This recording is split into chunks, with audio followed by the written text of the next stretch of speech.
Hoy vamos a hacer un poquito un repaso de lo que hablamos el jueves pasado, que tiene que ver con el exilio o lo que se llama la conquista de una de las dos partes de Israel, porque como ustedes saben, ¿se acuerdan que Israel estaba dividido ahí tienen Saúl, David, Salomón y el norte y el sur se divide? ¿Cuántas tribus había en el norte? 10. Y en el sur, 2. Roboam, el hijo de Salomón, se quedó a cargo de 2 tribus, Judá y Benjamín, y Jeroboam se quedó como a cargo de las 10 tribus. Este grupo va a tener 19 reyes, más Jeroboam, a lo largo de lo que ustedes conocen, lo que ustedes van a encontrarse en la Biblia con el libro primero de Reyes, segundo de Reyes, y primero de Crónicas y segundo de Crónicas. Esos libros nos narran la historia de Jeroboam y los otros 18 reyes en la parte norte. La parte norte siempre fue la parte más rebelde. Eso también recuerden. Puse 18 reyes porque no tiene sentido que pongamos todo, no nos vamos a olvidar. Pero cada uno hacía lo malo, hasta que vino el último, que se llamaba Oseas. No tiene nada que ver con el profeta, ¿no? Y hizo lo malo. Fíjense, vamos a 2 Reyes 17. Este grupo de Israel va a ser conquistado por los asirios.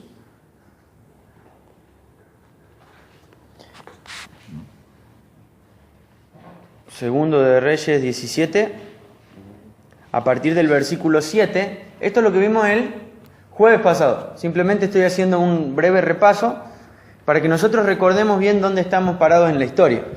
Semejante desgracia, dice Segundo de Reyes 17:7, perdón.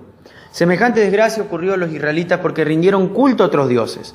Pecaron contra el Señor su Dios, quien los había sacado a salvo de Egipto y los había rescatado del poder del faraón, rey de Egipto. Habían seguido prácticas de las naciones paganas que el Señor había expulsado de la tierra de su paso, así como las prácticas que los reyes de Israel habían introducido. Los israelitas también habían hecho muchas cosas en secreto que no eran agradables al Señor su Dios. Se construyeron santuarios paganos en todas las ciudades, desde el puesto de avanzada más pequeño hasta la ciudad amurallada más grande. Levantaron columnas sagradas y postes dedicados a la diosa Acera en la cima de cada colina alta y debajo de todo árbol frondoso. Ofrecieron sacrificios en todas las cumbres de las colinas, tal como lo hacían las naciones que el Señor había expulsado de la tierra de su paso. Así que el pueblo de Israel había hecho muchas cosas perversas, con lo que provocó el enojo del Señor. Efectivamente rindieron culto a ídolos, a pesar de las advertencias específicas que el Señor les hizo repetidamente. Una y otra vez, el Señor envió a sus profetas y videntes para dar a Israel y a Judá la siguiente advertencia: apártense de sus malos caminos, obedezcan mis mandatos y decretos, es decir, toda la ley que les ordené a sus antepasados que obedecieran y les di a ustedes a través de mis siervos, los profetas. Sin embargo, los israelitas no quisieron escuchar. Fueron tan tercos como sus antepasados, quienes se negaron a creer en el Señor su Dios. Rechazaron sus decretos y el pacto que él había hecho con sus antepasados y despreciaron todas sus advertencias. Rindieron culto a ídolos inútiles, por lo cual ellos mismos se volvieron inútiles. Siguieron el ejemplo de las naciones vecinas, desobedeciendo el mandato del Señor de no imitarlas. Los israelitas rechazaron todos los mandatos del Señor su Dios e hicieron 2 becerros de metal. Levantaron un poste dedicado a la diosa Acera y rindieron culto a Baal y veneraron a todas las fuerzas del cielo. Hasta sacrificaron a sus hijos y a sus hijas en el fuego. Consultaron con adivinos, practicaron la hechicería, se entregaron por completo al mal, con lo cual provocaron el enojo del Señor. Como el Señor estaba muy enojado con los israelitas, los barrió de su presencia. Solo la tribu de Judá quedó en tierra, pero aún los de Judá se negaron a obedecer los mandatos del Señor su Dios, ya que siguieron las prácticas perversas de Israel, las que Israel había introducido. El Señor rechazó a todos los descendientes de Israel, los castigó entregándolos a sus agresores, hasta expulsar a Israel de su presencia. Hasta ahí. Un panorama horrible, ¿no? Vieron que no hay absolutamente ni una gota de algo bueno. Todo lo que leímos acá, que es una nación que se olvidó del Dios que lo había salvado, una nación que se olvidó del Dios que lo había rescatado, se olvidaron del Dios que había brindado tanto amor y tanto favor hacia ellos. Entonces, algo que habíamos dicho era que esta parte está escrita para que los israelitas que no se habían ido entiendan por qué un grupo se había ido. ¿Se entiende? Lo habíamos comparado con Argentina. Invaden Argentina, toda la nación, se la llevan a Brasil. Entonces, el grupo que queda, porque no se llevan a toda la nación, los más pobres quedan y muchos mueren. Más o menos, estadísticamente, ahí lo tenemos, 1/3 muere. 1/3 se lo llevan y otro tercio se queda, que era la gente más pobre, la que se queda, muchos se quedan como esclavos o cosas así. La nueva generación, los que iban a nacer, o la misma gente que estaba en esa misma época, se iba a preguntar por qué Dios había permitido algo así. ¿Por qué Dios había permitido que toda una nación sea conquistada? Si era encima la nación de Dios, el pueblo de Dios. Entonces, este pasaje nos muestra el por qué. ¿Culpa de quién? De Israel. No era porque Dios había abandonado su pacto, no era porque Dios había sido infiel a sus promesas, era culpa del hombre, del pecado del hombre. ¿A qué lo trasladábamos a nosotros? Dios no es un Dios injusto.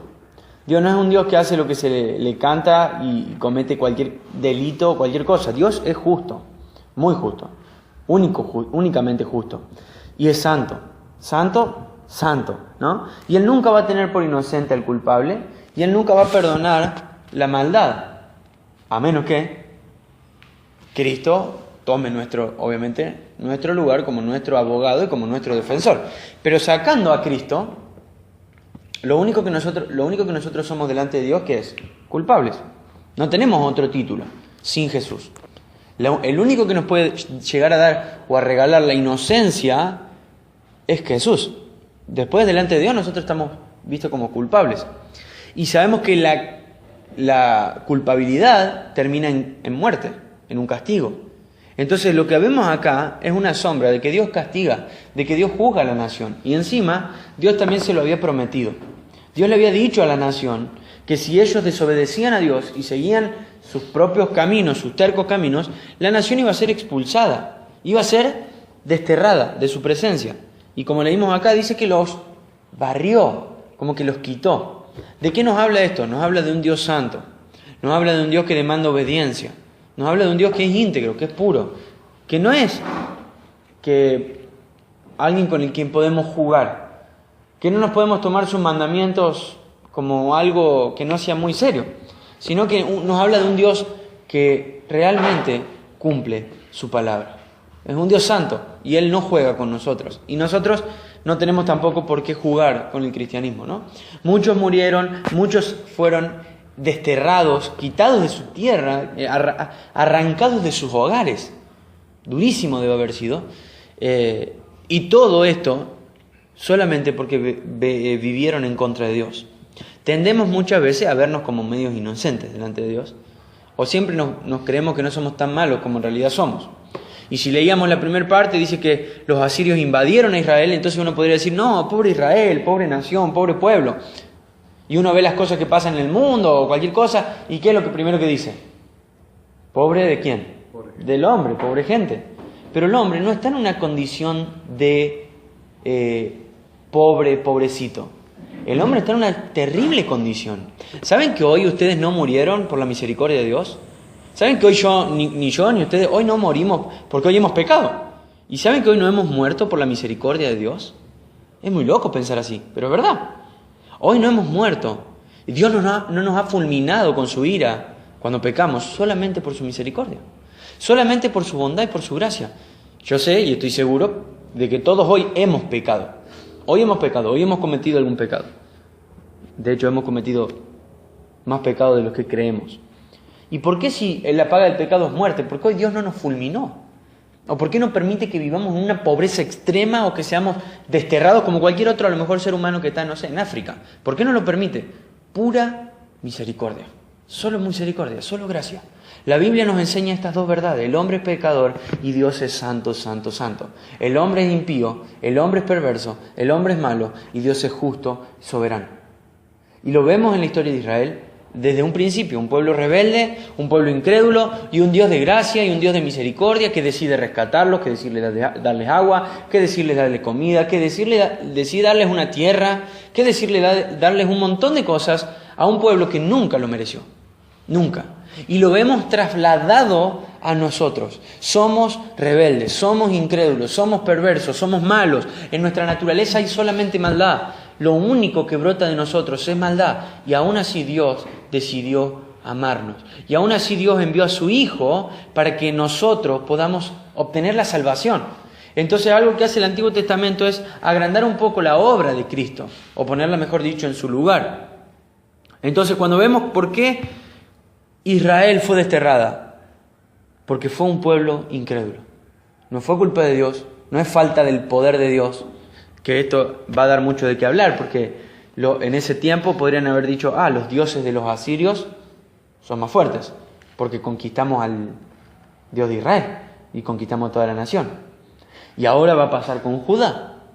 Entonces, lo que en realidad acá no es que se está perdiendo el valor de la palabra de Dios. Justamente se está ocurriendo lo contrario.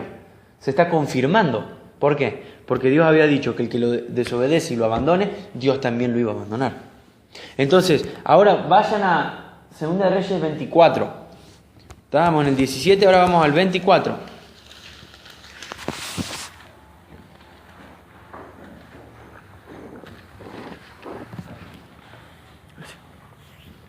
Escuchen a partir del versículo 1. Entonces el rey convocó a todos los ancianos de Judá y de Jerusalén, luego subió al templo del Señor junto con todos los habitantes de Judá y de Jerusalén, acompañado... ¿Estoy leyendo otro? Sí. Segunda Reyes 24, perdón. Durante el reinado de Joacim, yo lo veía a Checho que hacía con la cara, digo, Checho está perdido. Durante el reinado de Joacim, Nabucodonosor, rey de Babilonia, invadió la tierra de Judá. Joacim se rindió y le pagó tributo durante 3 años, pero después se rebeló. ¿A qué les hace acordar esto? Lo que había hecho Robán. A lo mismo que había pasado con Asiria. Recuerden esto, Osea fue el último rey de Israel. Asiria los invade. Primero no es que se los llevan, le dicen, bueno, no los vamos a conquistar, no los vamos a llevar a nuestra tierra. Ustedes tienen que pagarnos un impuesto, que era bastante alto. Entonces dice que Osea se rebeló y llamó, ¿se acuerdan?, al rey de Egipto, y con el rey de Egipto quiere como hacer un ataque a Siria. El de Asiria se enteró antes y lo liquidó y ahí es cuando se lo lleva. Y acá pasa algo muy parecido. Ahora tenemos a Joacim como rey. Y vino el famoso Nabucodonosor, lindo nombre y largo, para ponerle a un hijo. Y este dice que invadió la tribu de Judá, invadió a Judá. Pero hace lo mismo, le dicen, no, bueno, está bien, no lo llevamos, pero garpen no, páguennos impuestos. Y esto ocurrió durante 3 años. Pero después, ¿qué pasa? Lo mismo, se rebela Joacim. Entonces, escuchen esto, el Señor mandó contra Judá, no contra Nabucodonosor. ¿Quién era el pueblo de Dios? ¿Babilonia o Judá? Judá. Pero dice que el Señor mandó contra Judá bandas de saqueadores babilonios, arameos, moabitas, amonitas. ¿A fin de qué? De destruirlo. Miren esto, Dios está destruyendo al pueblo de Dios. ¿Qué ocurre acá? Podemos estar leyendo y decir esto es una contradicción. No. Porque ¿qué dice después? Tal como el Señor lo había prometido por medio de sus profetas. Dios siempre, en todo momento, sea para algo bueno o sea para algo malo, Dios siempre cumple su palabra. Entonces, entre medio de los dos, tanto la caída del reino norte como la caída del reino sur, están todos los libros de los profetas. Nosotros, esto es algo importante de recordar, recuerden algo, el Antiguo Testamento, no está ordenado cronológicamente. ¿Se entiende? Algunas partes sí, Génesis sí, Éxodo, Levítico, Número, Deuteronomio, esa parte sí. Pero cuando entramos a la parte de los reyes, y más que nada a la parte de los profetas, esto no es que vinieron todos los reyes y después vinieron todos los profetas. No, no, no. La parte de los profetas está enganchada en la parte de estas historias que estamos estudiando. Entonces los profetas se dividen en 3 grupos, para que tengamos una idea.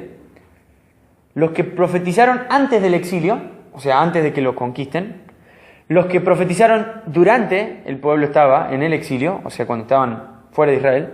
Y los que profetizaron después del exilio. Si ustedes quieren, por ejemplo, bueno, si no tienen el celu no hay problema, pero yo pasé a WhatsApp una imagen donde da la data de profetas, o sea, de dónde están ubicados los profetas.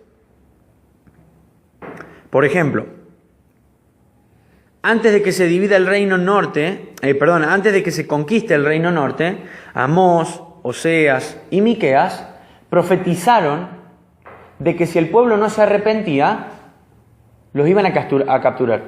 Entonces, cuando el reino del norte es capturado, ¿fue una sorpresa? No, porque Dios había enviado a profetas para decirles, muchachos, si ustedes no vuelven a las leyes que Dios nos dio, nos van a capturar. Alguien va a venir, no sabemos quién, porque no está especificado quién. Pero ¿qué se decía? Si nosotros no nos arrepentimos y seguimos viviendo como queremos, y leímos recién en 2 Reyes 17 todos los pecados que hacían, los profetas decían, Dios nos va a enviar una nación que nos capture y que nos lleve lejos de nuestra propia tierra. Arrepiéntanse. Esto era lo que decían los profetas. Entonces decimos que significa antes, preexílicos. Los de antes del exilio. Y estos decían, por favor, arrepiéntanse. No quisieron escuchar, entonces ¿qué hacen? Dios cumple su palabra y envía que capturen a Israel. Ahora, los profetas, entre la captura de Israel y la captura de Judá, hay un periodo de unos 200 y pico de años. O sea, no es que fue una y la otra. Entonces, durante esos 200 y pico de años, Isaías, Jonás, Sofonías, Nahum y Habacuc, que son otros 5 que están en el Antiguo, siguieron profetizando ¿a quién? Ahora, a Judá. Arrepiéntanse, o va a pasar lo mismo que le pasó a Israel. Arrepiéntanse, arrepiéntanse. Pero el mismo pasaje que leímos en el capítulo 17 de Reyes dice que también Judá estaba haciendo lo malo. Pero lo que nosotros leímos en 2 Reyes 17, cuando leímos eso, en esa época todavía Judá no había sido conquistada. Ahora, miren esto. Pensemos en Judá, porque hoy vamos a hablar un poquito de Judá. Vos viste que la nación, que las 10 tribus fueron conquistadas porque desobedecieron. ¿Qué hubiese hecho Judá? Lógicamente o sabiamente. Obedecer, te arrepentí porque no solo viste que estaban haciendo las cosas mal, viste las consecuencias. O sea, claro, no seguir el ejemplo de Israel. Decir, vos viste que las 10 tribus fueron conquistadas por los asirios y se los llevaron. Y quedan estas 2 tribus que estaban en otro costado. Y dicen, bueno, ponete las pilas con Dios, porque las leyes de que decían de que si se rebelaban los iban a conquistar, no habían sido dadas a Israel, no. Habían sido dadas a toda la nación antes de que se dividan. De hecho, Salomón había orado por eso. Entonces, ¿qué hubiese hecho sabiamente Judá? Mirar aunque sea el ejemplo de Israel y decir, loco, volvamos. Y encima tenían más profetas. Vinieron Isaías. También encima había algunos profetas que le seguían profetizando a Israel estando Israel lejos. Pero estaba Isaías, estaba Sofonías, Nahum, Habacuc. Entonces, ¿por qué menciono esto? Porque cuando ustedes lean los profetas en sus casas, tienen que entender que el profeta puede estar en 3 etapas. Y eso nos va a ayudar a interpretar también ese mismo libro. Entonces, podemos saber que el profeta puede estar antes de que sea exiliado Israel o Judá, mientras fue exiliado Israel o Judá, o después de que fue exiliado Israel o Judá. Por eso las imágenes esas que vamos pasando al grupo, traten de no borrarlas, porque les pueden servir en sus casas. Ahora, volviendo al pasaje de 2 Reyes 24,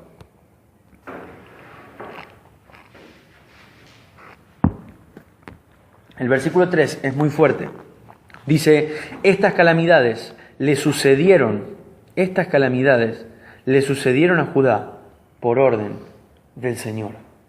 Hay dos cosas que se resaltan, una en el versículo 2 y otra en el versículo 3, que son importantes de entenderlas. Primero, es que todo está ocurriendo por la palabra de Dios. ¿De qué nos sirve entender eso?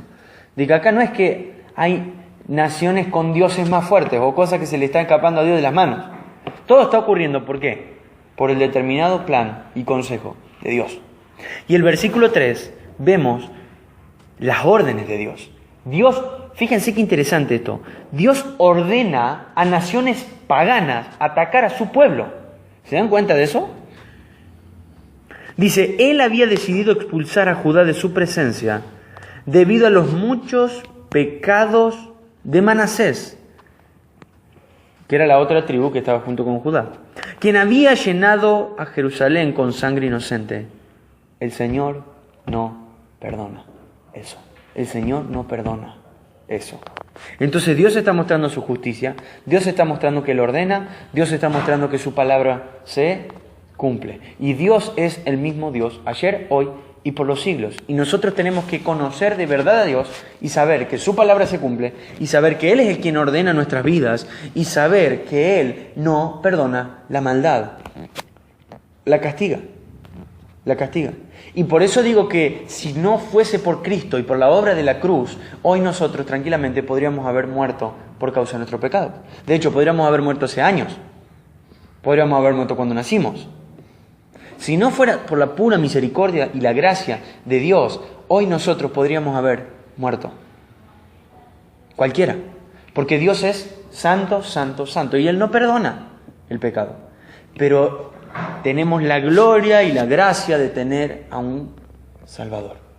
Tenemos la gloria y la gracia de tener un sustituto. Alguien quien recibió cada pecado que cometiste hoy, y cada pecado que vas a cometer mañana, y cada pecado que vas a cometer en el futuro. Entonces, al que cree en Él, recibe el perdón completo de sus pecados.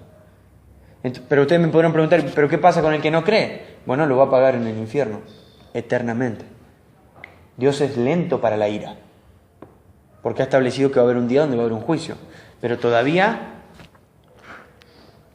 está esperando ese juicio para castigar al que no tiene a Cristo en su vida.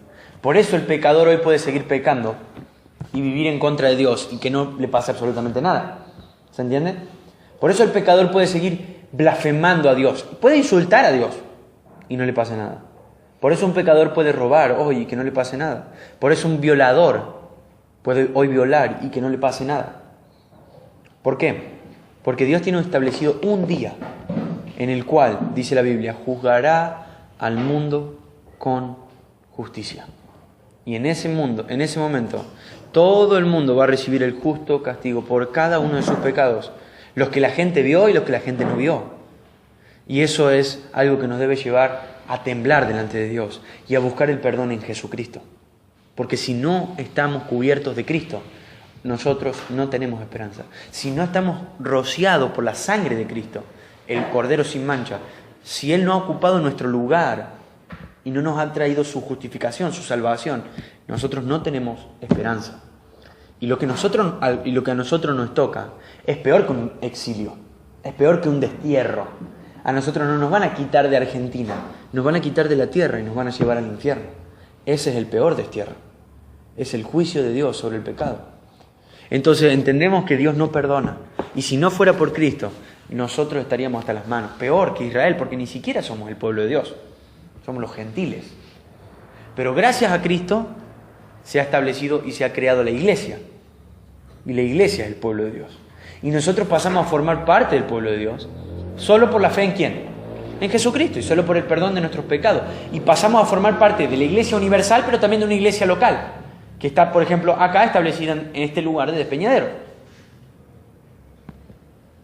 Y no hay castigo para cada uno de nosotros, gracias a la obra de Cristo. Pero vemos que un Dios que castiga, que toma en serio su palabra, que cumple sus promesas, y también un Dios que va a seguir guardando su pacto. Porque acá Israel se va a perder prácticamente como nación. Imagínate esto, 10 tribus se tuvieron que ir. las otras dos que quedaban ahora se tienen que ir. Y uno podría pensar, ¿y qué pasó con el Dios que cumple su promesa, que guarda su palabra? Los judíos podían pensar eso. Y ahí ya vamos a llegar a eso. Vamos al versículo 10.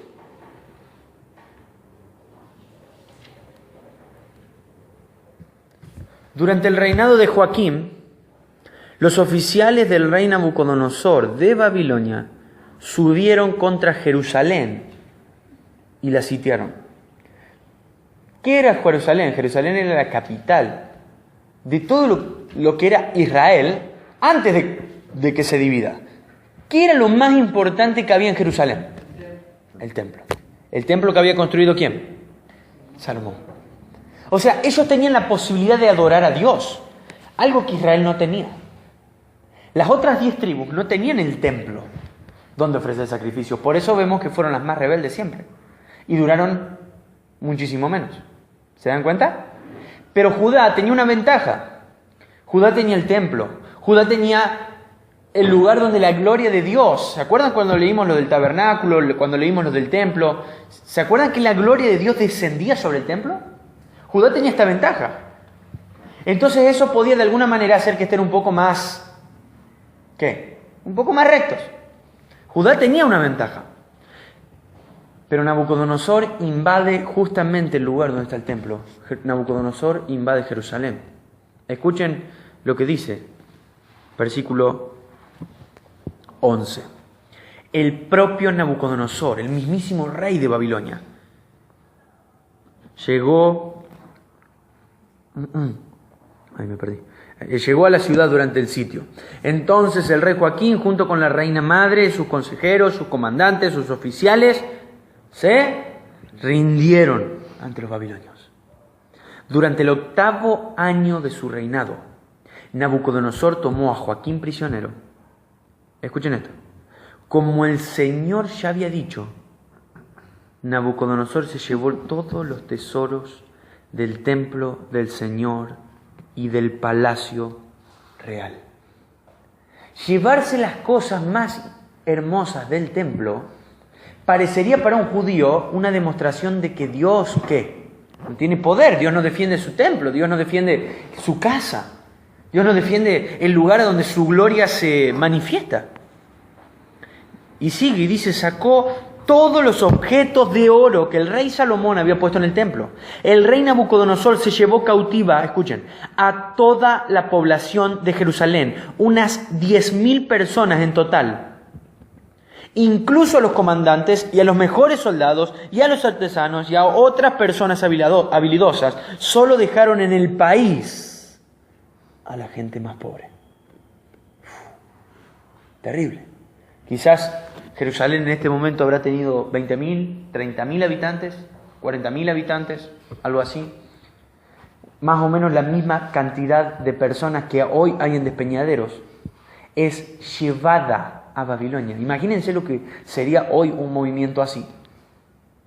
Que de todos lados, de la parte del basural, de la parte de Barrio Sur y de la parte del barrio de la Ruta y de otros lugares del río, vengan soldados armados, cientos de soldados, venga nada más nada menos que el rey, vengan con una fuerza terrible y empiecen a capturar y se llevan a los panaderos, se llevan al que trabaja en un taller mecánico, se llevan a los carpinteros, se llevan a los empresarios, se llevan a los que tienen campo, se llevan a la gente, al que no tiene mucha plata, lo dejan o lo matan. Y empiezan casa por casa durante 2, 3, 4, 5 semanas. No importa el tiempo.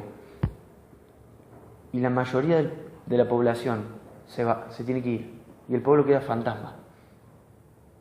Terrible. O quedan 20, 30, 100, 200, pero todos pobres. Nadie puede hacer nada. No tener nada para hacer. En esta época no había supermercados o cosas así. Se quedan destinadas a la pobreza, destinadas a morir de hambre o destinadas a huir a otro pueblo, a lo mejor para ser esclavo de otra gente en otra ciudad, porque vos no tenés que hacer. Esto era más o menos lo...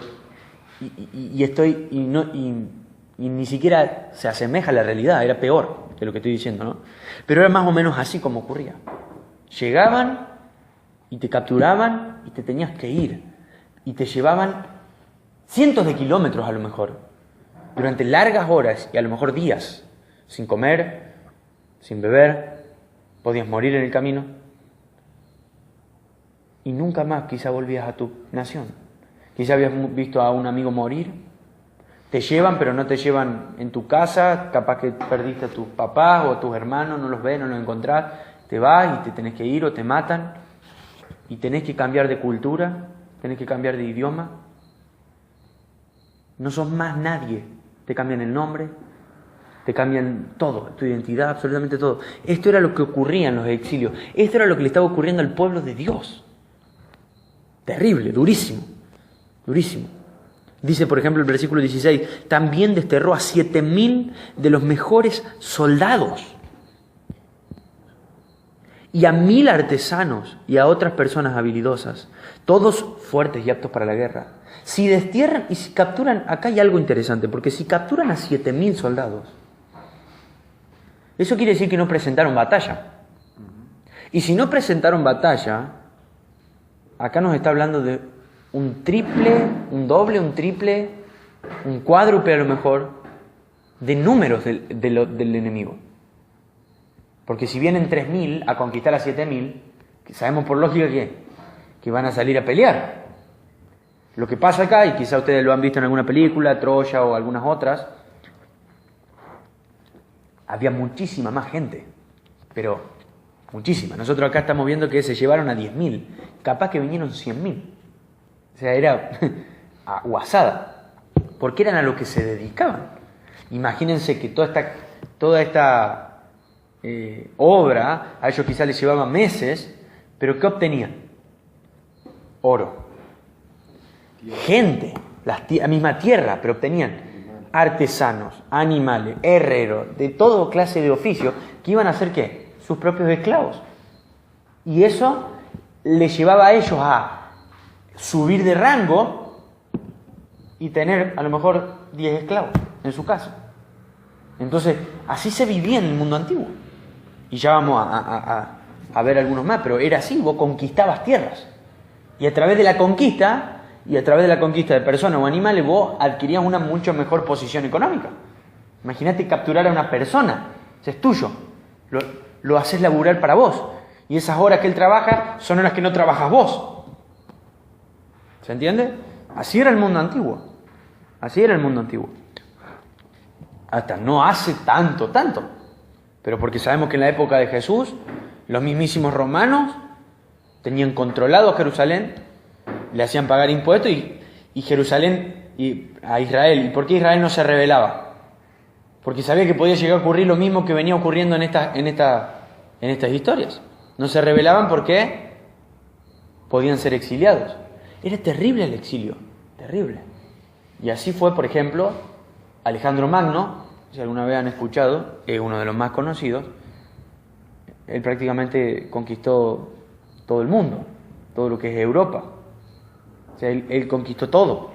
De hecho, ahora vamos a ver que a Israel lo conquistan los babilónicos, a los babilónicos lo conquistan los persas y Alejandro Magno conquista a los persas. Porque era así, era una vida de conquistas. El tema es, ¿dónde está el Dios de Israel? Si Dios es el creador del mundo, el que nos dio su ley, el que sostiene todo, ¿dónde está Dios? Bueno, Dios abandonó a su pueblo. ¿Por qué su pueblo lo abandonó a él? ¿Se entiende? Fíjense, por ejemplo, versículo 20. Estas cosas sucedieron debido al enojo que el Señor tenía contra la gente de Jerusalén y de Judá, hasta que finalmente los expulsó de su presencia y los envió ¿a dónde? Al destierro. ¿Ven que Dios está a cargo de todo esto?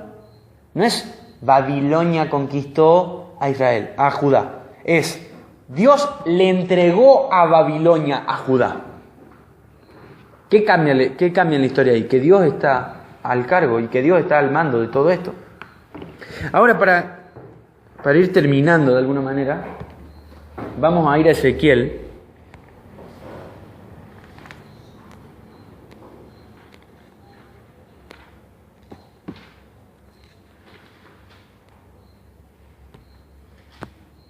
Porque nos dice algo bastante interesante que vamos a aprender también.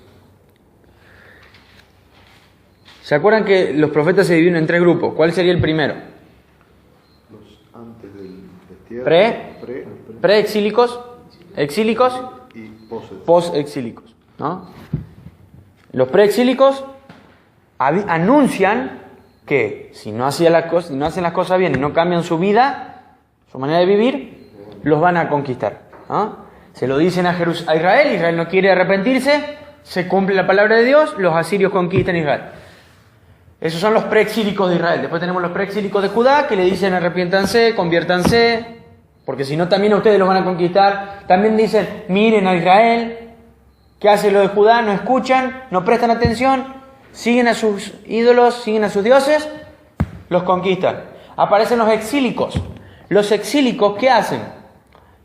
Le dicen al pueblo que todo está cambiando, que todo está ocurriendo por culpa de sus pecados, pero que Dios sigue siendo Dios y Dios sigue siendo fiel a su pacto, pero ellos deben arrepentirse. Y si ellos se arrepienten, la nación un día va a volver. La nación un día va a volver. Entonces, aparecen los post-exílicos. Ezequiel, Jeremías, Abdías, Daniel. Estos son, estos son los, son los post-exílicos, o sea, los que profetizan después del exilio. Cuando Judá está con los babilónicos, cuando están allá. Ustedes, por ejemplo, pueden leer el libro de Daniel, y Daniel es parte de este grupo que va a Babilonia. Entonces, al haber estudiado esto hoy, ustedes pueden abrir el libro de Daniel y saben en qué momento de la historia están. ¿Se entiende? Israel es uno de los que va. Y para que tengan una idea, no sé si se acuerdan, este rey Nabucodonosor hace una estatua gigante, por ejemplo, y le pide a todos los judíos, a todos los israelitas, que se inclinen. Y hay solo 3 personas que no se inclinan, que son, Daniel no estaba en otro lugar, pero son los 3 amigos de Daniel. Y el resto de los israelitas, ¿qué hacen? Se inclinan ante la estatua. Y estas historias nos muestran también de que Israel estaba completamente olvidada de Dios. Pero también lo que estamos aprendiendo a lo largo de toda la historia del Antiguo Testamento es que Dios es fiel a su pacto, es fiel a su promesa, es fiel, y Él sigue cumpliendo su palabra. Entonces, Jeremías 11, no sé por qué la tengo con Jeremías, Ezequiel 11, nos dice algo de esto.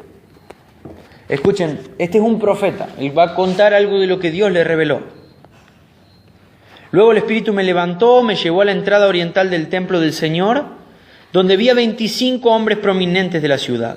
Entre ellos estaban Hazanías, hijo de Azur, y Pelatías, hijo de Benaía, quienes eran líderes del pueblo. El Espíritu me dijo, hijo de hombre, estos son los hombres que piensan hacer maldades y dan consejos perversos a esta ciudad. Les dicen al pueblo, ¿acaso no es un buen momento para construir casas? Esta ciudad es como una olla de hierro. Aquí dentro estamos a salvo como la carne dentro de una olla, la carne en la olla. Por lo tanto, hijo de hombre, profetiza contra ellos en forma clara y a viva voz. Entonces vino sobre mí el Espíritu del Señor y me ordenó que dijera, esto dice el Señor a los habitantes de Israel. Yo sé lo que ustedes hablan, porque conozco cada pensamiento que les viene a la mente. Ustedes asesinaron a muchos en esta ciudad y llenaron la calle con cadáveres. Esto había ocurrido cuando conquistaron a Israel en el exilio. Por lo tanto, esto dice el Señor soberano, es cierto que esta ciudad es una olla de hierro, pero los trozos de carne son las víctimas de la injusticia de ustedes. En cuanto a ustedes, pronto los sacaré a rastras de esta olla. Les haré caer la espada de la guerra que tanto temen, dice el Señor soberano. Los expulsaré de Jerusalén y los entregaré a extranjeros que ejecutarán mis castigos contra ustedes. Serán masacrados hasta las fronteras de Israel. Ejecutaré juicio contra ustedes y sabrán que yo soy el Señor. No, esta ciudad no será una olla de hierro para ustedes, ni estarán a salvo como la carne dentro de ella. Los juzgaré incluso hasta las fronteras de Israel, y sabrán que yo soy el Señor, pues negaron obedecer mis decretos y ordenanzas. En cambio, han imitado las costumbres de las naciones que los rodean. Dije algo que me equivoqué. No es después de que fueron exiliados, es antes de que sean exiliados, cuando están por ser conquistados por Nabucodonosor. Los que estaban a cargo de las ciudades hablaban o conspiraban en contra de Dios. Es como si nunca hubiesen sido el pueblo de Dios. Vivían de la misma manera que vivía un pueblo pagano. Entonces el profeta decía, Dios sigue viéndolos. Dios sigue estando atento a lo que ustedes están haciendo. Y no solo eso, Dios los va a castigar. Dios los va a juzgar. Y dice, a este punto, miren lo que dice, por ejemplo, el versículo 13.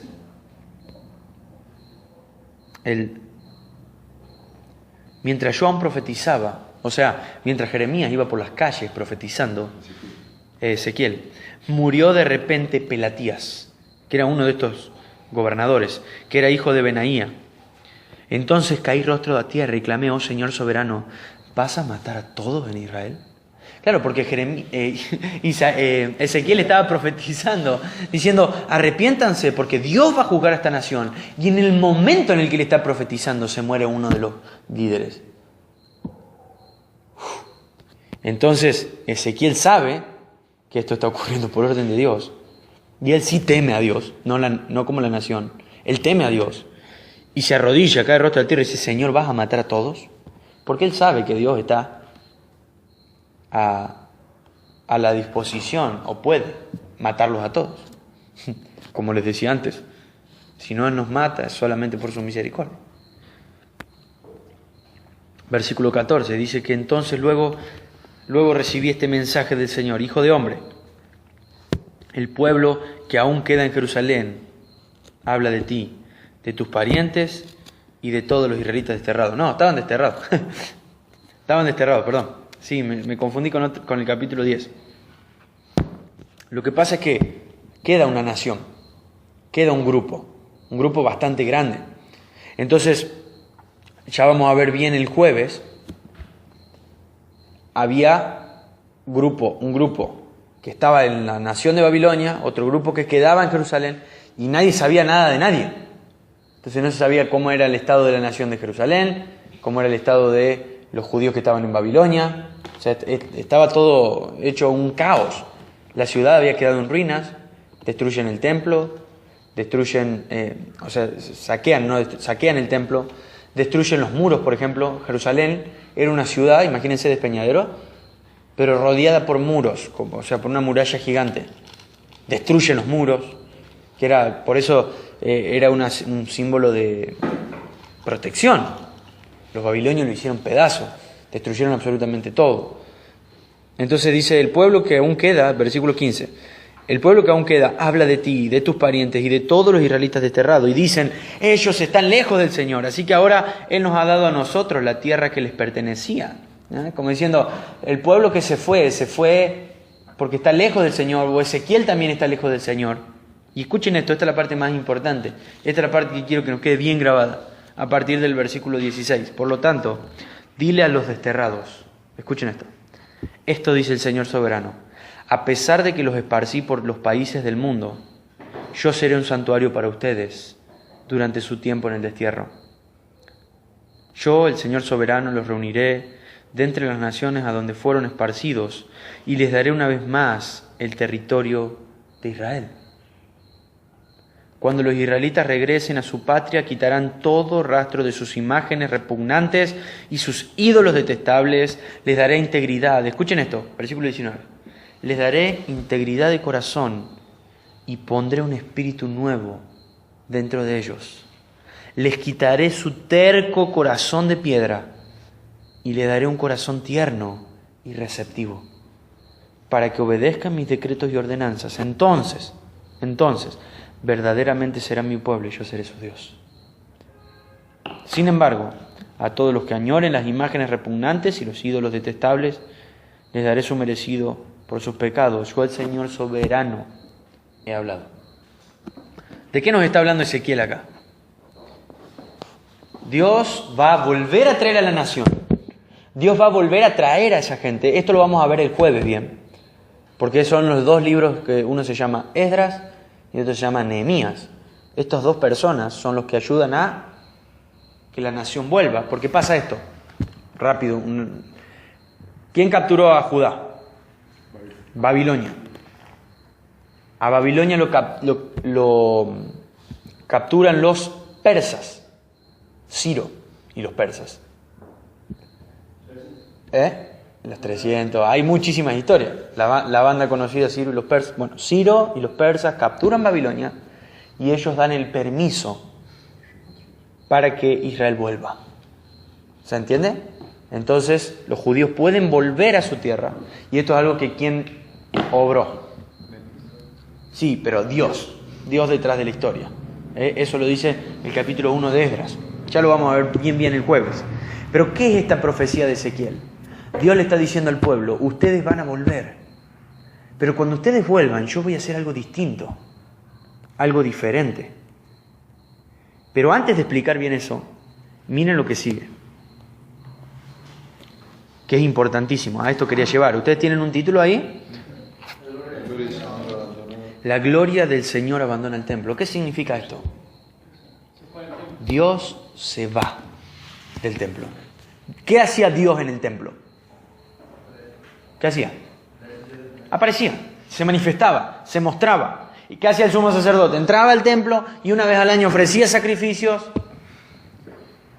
por los pecados del mismo, por los pecados del pueblo, y la presencia de Dios venía, consumía el animal y esos pecados eran aceptados. Ese sacrificio era aceptado y había perdón por los pecados. Esa era la expiación, ¿se acuerdan? Eso de cubrir. Y la gloria de Dios era lo que hacía que ese pueblo sea distinto. Pero Ezequiel nos está revelando algo. Dios se va del templo. Eso quiere decir, Dios dice, yo no voy a volver nunca más al templo. Y dice, versículo 22, luego los querubines, estos son una especie de ángeles, desplegaron las alas y se elevaron por el aire con las ruedas junto a ellos. Y la gloria de Dios, la gloria del Dios de Israel se sostenía en el aire por encima de ellos. Esto es algo que está viendo solamente Ezequiel. Entonces la gloria del Señor se levantó de la ciudad. ¿De qué ciudad? De Jerusalén. ¿Qué había en Jerusalén? El templo. ¿Y Ezequiel qué está viendo? Que la gloria de Dios, obviamente ejemplificada en una nube gigante, se está yendo de la ciudad y se para y se posa ¿dónde? Sobre la montaña que está al oriente. Dice el versículo 24, después el Espíritu de Dios me llevó de regreso a Babilonia, al pueblo desterrado. Así terminó la visión de mi visita a Jerusalén. Entonces les relaté a los desterrados todo lo que el Señor me había mostrado. Terrible. Imagínense, ¿dónde está Ezequiel? Él físicamente está en Babilonia.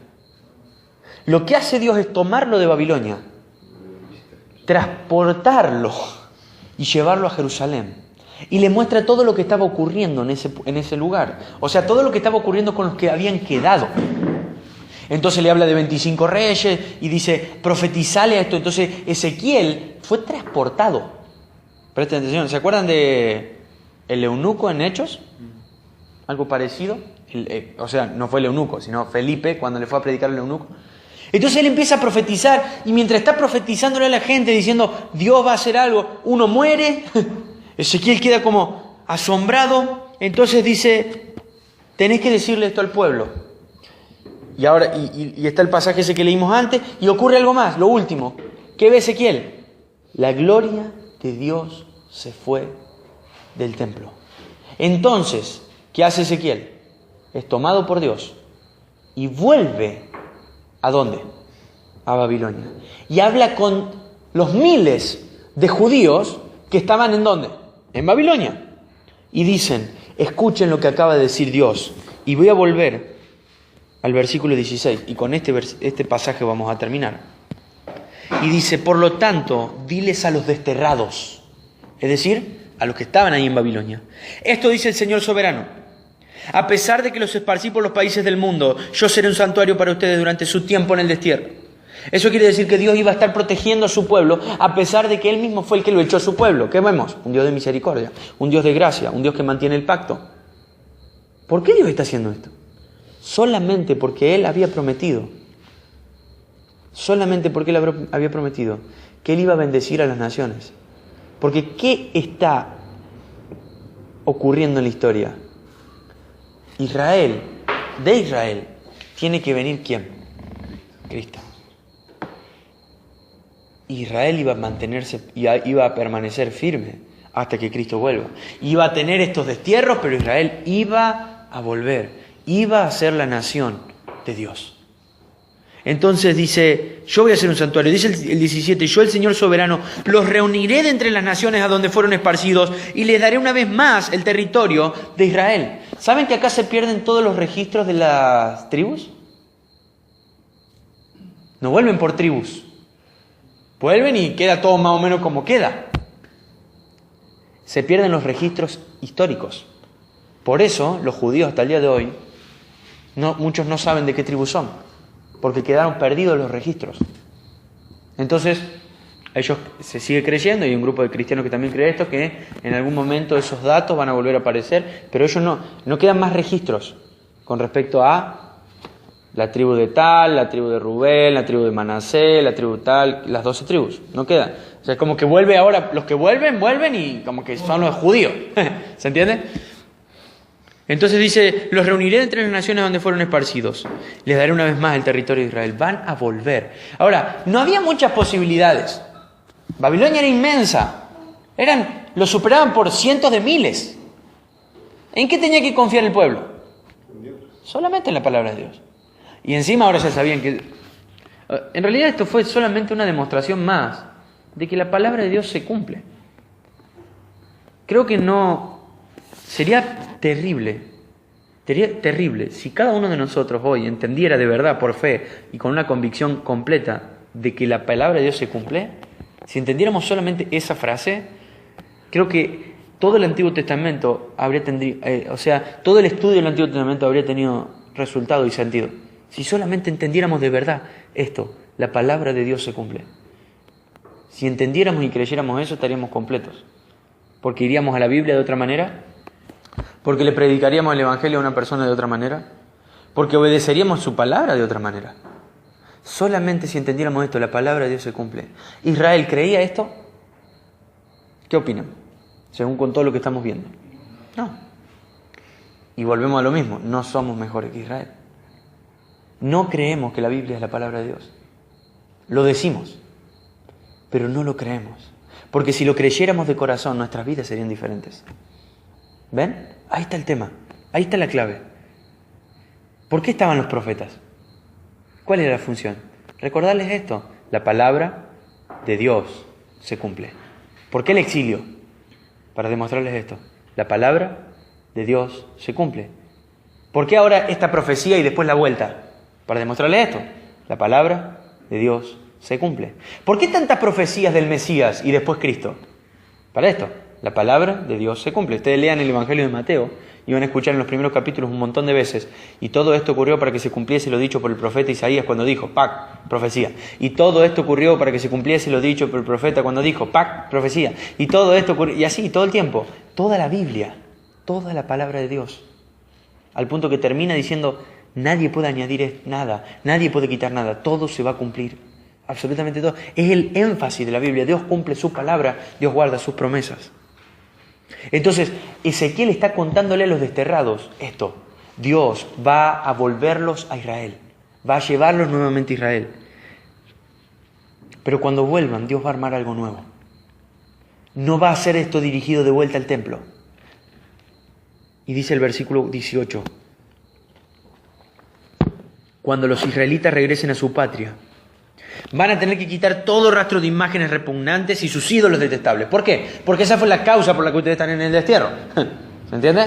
O sea, va a tener que haber un arrepentimiento. Un arrepentimiento es un cambio de vida, de corazón, un cambio de actitud.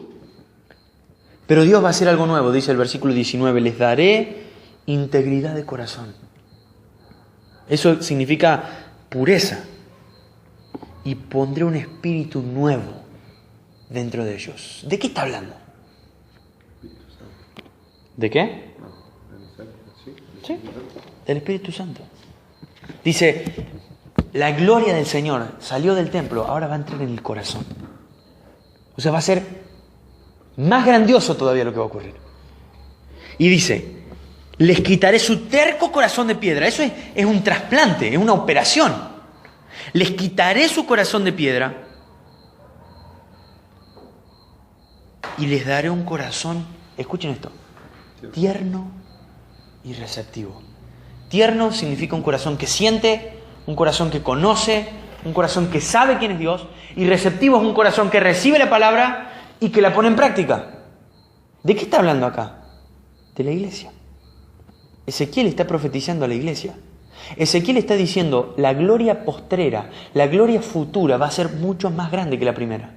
Dios va a volver a crear a la nación y la va a crear desde Israel. Porque ¿con quién arranca este nuevo pueblo que se está describiendo acá? ¿Con quién arranca? ¿Con qué persona? Con Cristo. ¿Y dónde arranca Cristo? En Israel. Está diciendo, ahora de Israel voy a hacer un nuevo pueblo. Este nuevo pueblo va a tener algo distinto, va a ser íntegro de corazón, va a tener un espíritu nuevo y va a tener un corazón nuevo. Un espíritu nuevo, un corazón nuevo, integridad. Es decir, Dios está diciendo, no voy a crear un pueblo para que siga cometiendo igual que Israel como siempre, porque Israel sigue siendo siempre lo mismo. Judá, Israel, No, dice, el nuevo pueblo que yo voy a formar va a ser diferente.